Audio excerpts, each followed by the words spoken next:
అమెరికాలో ఒక కొత్త పార్టీ రానుందా? రానుందా అంటే వస్తుంది, వచ్చేసింది అని కూడా చెప్పుకోవచ్చు. ట్రంప్కి ఎలాన్ మస్క్కి అయిన గొడవ దీనికి దారి తీసింది అని చెప్పుకోవచ్చు. ఎలాన్ మస్క్ కొత్తగా అమెరికన్ పార్టీ అని చెప్పి పెట్టాడు.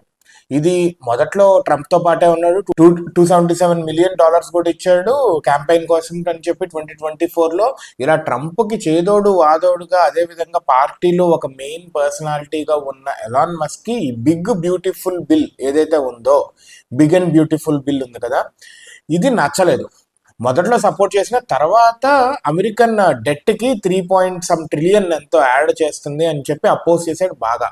ఇది మేజర్గా డిపోర్టేషన్కి, అదేవిధంగా ట్యాక్స్ కట్స్కి అని చెప్పి దీంట్లో మేజర్గా ఉంది. ఇది ప్రాబ్లం క్రియేట్ చేసింది ఈ బిలియనీర్ వర్సెస్ 2 billionaires అని చెప్పొచ్చు. కాకపోతే ప్రెసిడెంట్ ఏడో ఒక బిలియనీర్ అనకూడదు, ట్రిలియనీర్ వీళ్ళ ఆరెంజ్ కదా, ట్రంప్ కానీ ఎలాన్ మస్క్ కానీ. అయితే మొత్తానికి ఏంటంటే ఇప్పుడు అమెరికన్ పార్టీ అని చెప్పి కొత్తగా పెట్టాడు. ఇది ట్విట్టర్లో ట్వీట్ చేశాడు. దీనికి సపోర్ట్గా టూ బిగ్ పర్సనాలిటీ సపోర్ట్ చేశారు. ఒకళ్ళు మార్క్ క్యూబన్. వీళ్ళిద్దరికి, మస్క్కి మార్క్ క్యూబన్కి ప్రీవియస్గా క్లాషెస్ ఉన్నా కానీ మస్క్ ట్వీట్ చేసిన వెంటనే ఇతను మళ్ళీ దాన్ని రీట్వీట్ చేశాడు ఎమోర్జీస్తో, ఫైర్ వర్క్స్తో, and I want to discuss and I want to join అన్నట్టుగా చెప్పాడు. అండ్ 10% ఎవరంటే యాంటనీ స్కారామూసీ. ఇతను కూడా my DMs are open and I want to discuss regarding this అని చెప్పారు.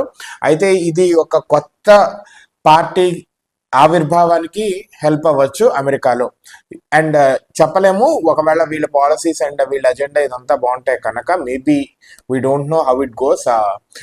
నెక్స్ట్ ప్రెసిడెంట్ అయ్యే ఛాన్స్ ఉంటుందో, లేకపోతే అసలు ఇంకా ఎలా ఉంటుందో, లేకపోతే ఈ రెండింటిని చీల్చుకొని టగ్ ఆఫ్ వార్ కింద రాబోతుంది.